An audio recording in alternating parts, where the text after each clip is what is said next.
আমি প্রথম দিন থেকে বলে এসছি জুলাই আমার কাছে বিপ্লব। সেই বিপ্লব আমরা ধারণ করি। সেই বিপ্লবের মূল স্লোগান ছিল দিল্লি না ঢাকা, ঢাকা ঢাকা। আজকে ক্ষমতায় যাওয়ার জন্য যারা দিল্লি এবং আওয়ামী লীগকে তোষণ করতে চায় তাদেরকে স্মরণ করিয়ে দেওয়া দরকার।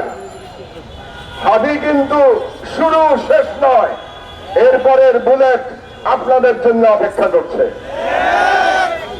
অনেক চেষ্টা করেছে আমার দেশ পত্রিকায় গত 1 বছরে তাদেরকে বোঝানোর জন্য। নেতাদের উদ্দেশ্য করে লিখেছি জবানে লাগাম দিন। নেতারা কথা শোনেন নাই, তাদের জবানে লাগাম দেওয়া যায় নাই। ক্ষমতায় যাওয়ার উদগ্র ইচ্ছায় তারা একে অপরের বিরুদ্ধে যে রেটরিক ব্যবহার করছেন, এই রেটরিকের সুযোগে পতিত ফাঁসিবাদ এবং ভারতীয় আধিপত্যবাদ আবার বাংলাদেশে অনুপ্রবেশ করেছে। আপনারা সুশীলদের কথা বললেন, হাসনাত সুশীলদের কথা বলে গেল। আসল কথা হচ্ছে আমাদের ভুলে গেলে চলবে না, এই সুশীলরাই বাংলাদেশে ফাঁসিবাদ কায়েম করেছে। সুতরাং সুশীলদের কাছে চরিত্র বদলানোর কোন আশা আপনারা করবেন না।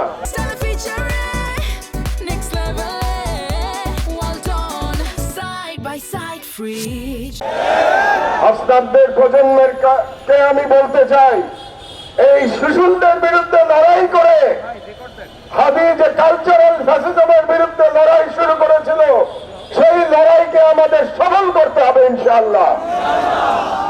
সুশীলরা সুপথে ফিরবে না, কালচারাল ফ্যাসিস্টরা তাদের চরিত্রে অবিচল থাকবে। আমাদেরও স্বাধীনতার ডাক নিয়ে স্বাধীনতার পতাকা হাতে আমাদের লড়াই অব্যাহত রাখতে হবে। হাদি ঠিকই বলেছেন, সবাই হাদি হতে পারে না। আমি পারি নাই, আমি চেষ্টা করেছি। আমাদের সময় এসেছে, আমাদের সবাইকে রুখে দাঁড়াতে হবে, ঐক্যবদ্ধ হতে হবে। 5ই আগস্টে ফিরে যেতে হবে। আজকে রাজনৈতিক নেতারা শুধুমাত্র ক্ষমতায় যাওয়ার জন্য 5ই আগস্টকে অস্বীকার করবে, ভারতীয় হেজেমনির সাথে সারেন্ডার করবে, আওয়ামী ফ্যাসিবাদকে পুনর্বাসিত করতে হবে। সেই সমস্ত রাজনৈতিক ব্যক্তিকে আপনারা প্রত্যাখ্যান করুন।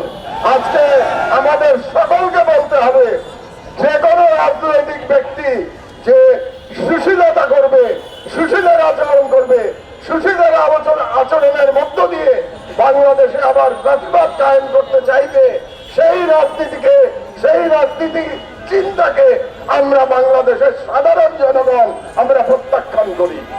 আমরা তাদের বিরুদ্ধে আমরা আরেক বিপ্লবের ডাক দিচ্ছি। এই নতুন ফ্যাসিবাদের বিরুদ্ধে আবার আমাদের বিপ্লব করতে হবে। আপনারা সেই বিপ্লবের জন্য প্রস্তুত হয়ে যান।